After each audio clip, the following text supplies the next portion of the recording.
hal-hal yang tidak diterima oleh beberapa tokoh-tokoh pakar-pakar. Tapi itu masuk akal dan itu harus kita mengatakan itu. Dan Pak Jokowi mengatakan bahwa memang ini kita hidup berdampingan bersama. Benar, kenapa? Dasarnya karena dia makhluk. Dia makhluk Allah, makhluk Tuhan yang tidak, dia punya kebebasan hidup. Tidak bisa. Dan yang kedua, karena ukurannya ini sangat kecil, 0, sekian mikron. Mungkin lebih dari kecil itu daripada bakteri, sehingga yang bakteri tidak kasat mata. Ya, jamur juga nggak kasat mata. Dia lebih tidak kasat mata, lalu bagaimana untuk bisa mengalahkan? Dan apalagi dia punya hak untuk dia hidup di dalam kehidupan keseharian di muka bumi ini. Dia sama dengan makhluk yang lain, dengan kita sama. Makanya statement oleh Pak Jokowi dan semua itu benar adanya. Kita tidak bisa melawan mereka.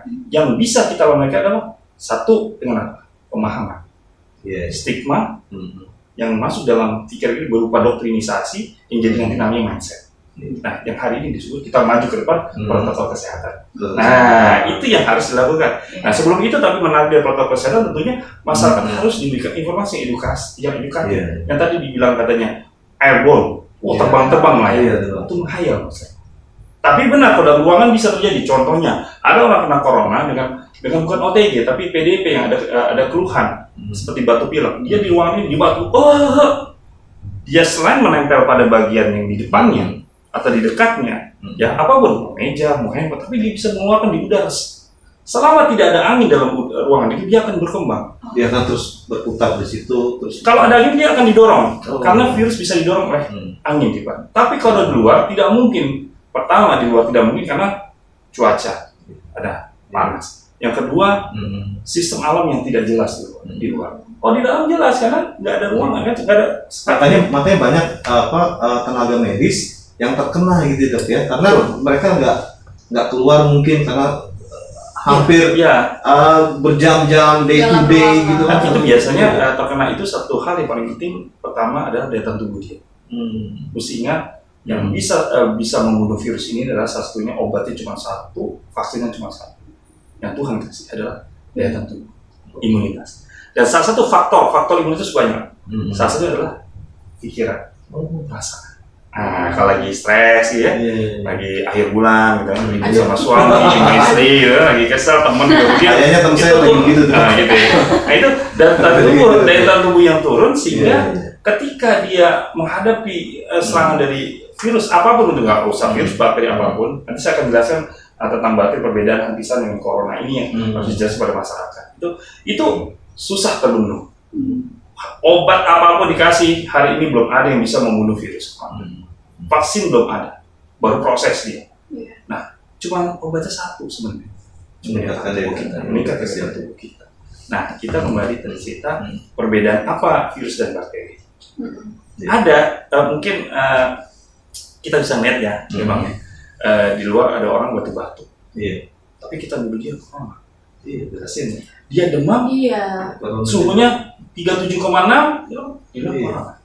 Padahal tubuh ini akan bereaksi dengan sesuatu apapun namanya antigen yang masuk dalam tubuh, apapun bentuknya. Itu secara alami ya. Secara alami ya. Nah, ada bakteri yang hampir sama dengan corona. Jadi gini, ini kan virus kan pimpinan para antigen, para kuman.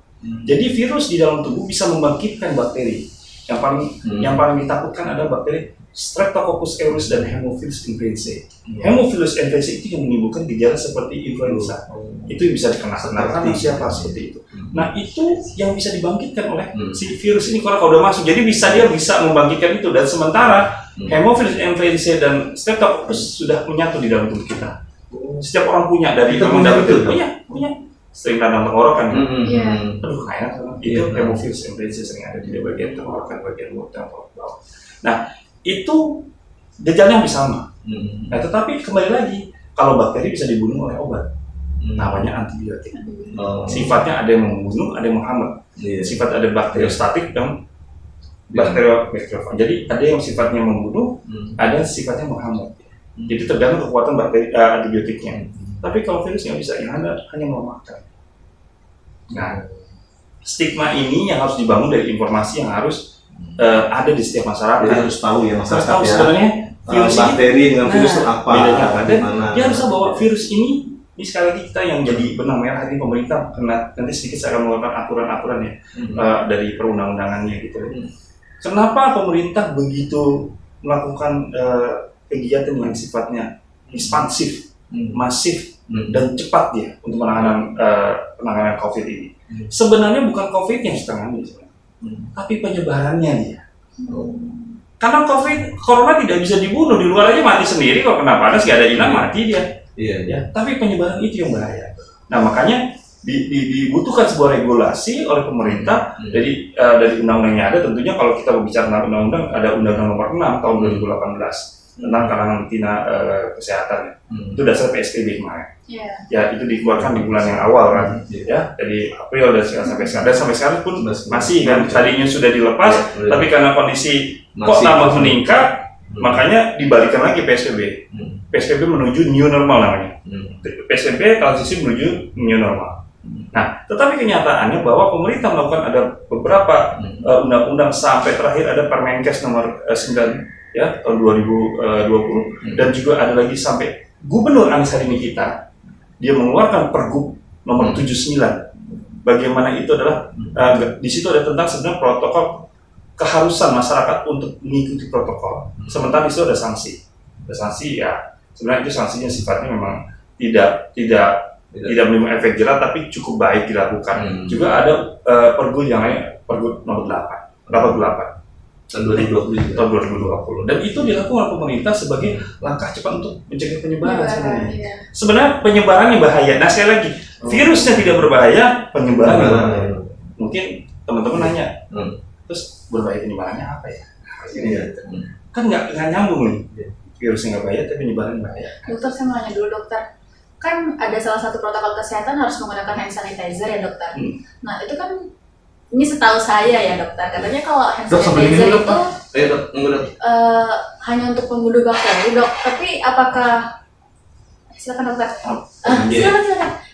Apakah itu termasuk ampuh yang mencegah penyebaran itu dokter? Kita bicara hand sanitizer, tentu kita bicara bahan, ingredients ya, isi zatnya. Jadi fungsi zat itu adalah, pertama adalah sebagai bentuk pencegahan. Yang kedua dia menghambat, yang ketiga membunuh. Tergantung bagaimana isi dari kandungan itu dan volume yang disajikan, yang dibuat seperti itu. Dan sifatnya sebenarnya hand sanitizer itu memang pencegahan preventif. Tapi bisa jadi kuratif kalau memang pas momennya, pas banget tepatnya.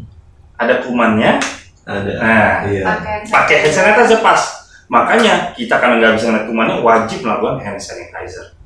Tapi ada juga tanda tanya. Kalau dilakukan terus-menerus, apakah itu akan bisa menimbulkan kerusakan pada bagian kulit kita?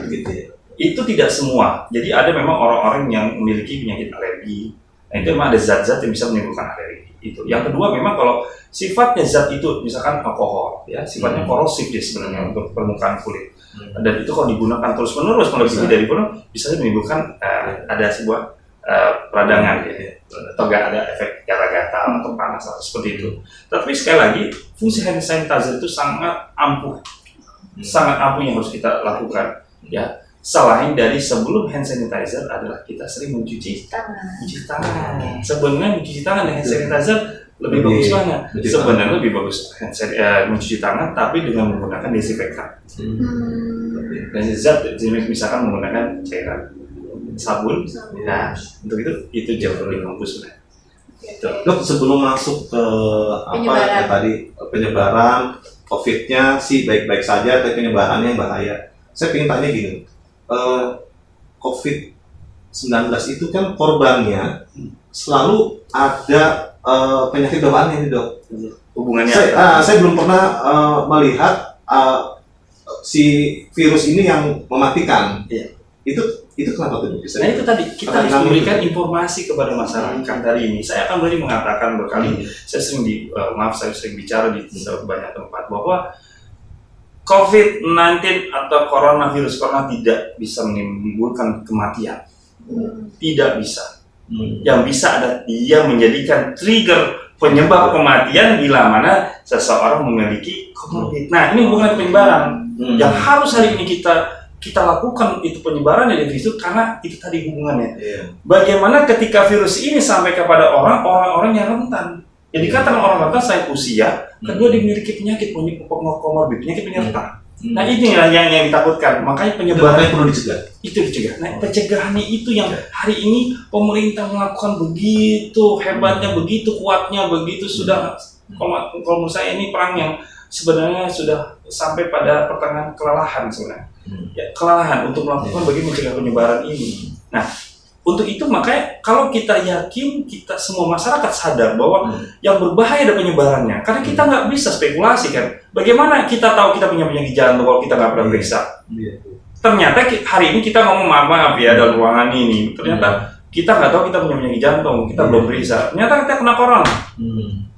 Kan menurut saya sangat naif gitu loh. Kalau kita ternyata tidak mampu menyadari bahwa penyebaran corona itu membahayakan.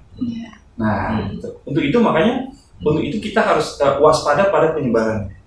Salah satunya dari isi semua aturan pemerintah yang sudah dibakukan, yang dilaksanakan sampai semua. Jadi dalam Impres nomor 6 ya. 2020 instruksi presiden itu di situ ada sebuah perintah presiden kepada semua lembaga dan non-lembaga kementerian. Sampai mulai dari atas menteri sampai di bawahnya ada kepala daerah ya. Ada non kementerian yaitu BNP dan semua sampai ke bawah itu masa untuk diperintahkan untuk mentaati dan melaksanakan protokol kesehatan. Intinya ada semua itu adalah mencegah penyebaran dari rumah sakit, yang saya lakukan rumah singgah karantina sampai adanya isolasi mandiri dan juga adanya sanksi-sanksi apapun itu sebenarnya untuk bagaimana penyebaran si COVID ini bisa kita cegah. Bahkan bisa diputus rantainya. Karena ini rantainya yang berbahaya adalah COVID itu ketika kena satu orang sudah kena, dari satu orang kena satu orang, maka satu orang ini akan bisa menularkan sekian puluh orang. Karena dia menjadi tempat inang tadi. Inangnya ini itu yang mengerikan. Makanya ini yang harus dicegah. Dan kita sekali lagi kita harus mendukung program semua aturan pemerintah bagi selalu mengingatkan masyarakat untuk bagaimana mencegah penyebaran itu dengan menyadarkan, menimbulkan kesadaran kepada diri kita, kepada semua siapapun untuk sadar juga kita sadar. Sudahlah kita jauhkan yang namanya kumpul-kumpul ya kalau nggak penting. Yang kedua kita ikuti semua protokol dari mulai membersihkan tangan, menggunakan masker ya lalu bagaimana hidup bersih seperti itulah. Yang itu harus selalu itu dipegang. Itu sebenarnya sebuah kesadaran kalau dalam keyakinan agama masing-masing, khususnya kalau Islam kan sebenarnya ada istilah an-nazafatu minal iman, kebersihan sebagian daripada iman. Di mana dalam Islam diajarkan selalu always itu menjaga kebersihan dimulai dari pertama adalah cuci tangan. Nah, karena apa? Berapa puluh abad yang lalu itu itu wajib kita cuci tangan.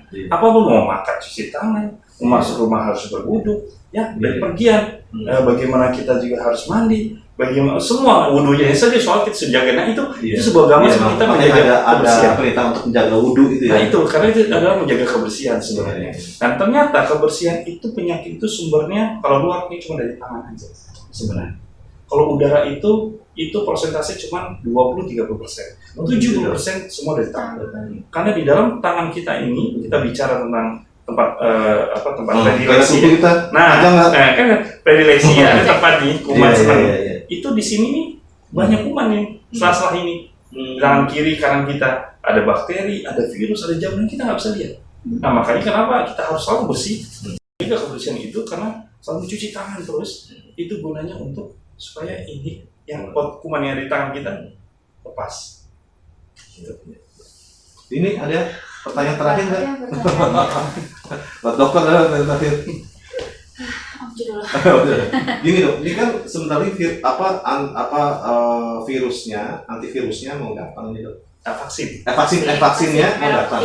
Mau datang dari mana? Dari luar? Dari luar negeri. Enggak, kita yakin vaksin kita dari kita tentunya merah putih kan vaksin yang sudah diciptakan oleh bangsa lah ya. Kita dukung itu, kita percaya itu. Tapi kan tadi dokter bilang COVID-nya sih nggak berbahaya. Terus vaksinnya jadi gunanya buat apa gitu? Ini pertanyaan yang konyol-konyolan sih maksudnya. Ini pertanyaan harus kita sampaikan penjelasan itu kepada masyarakat. Fungsi vaksin untuk apa sih sebenarnya?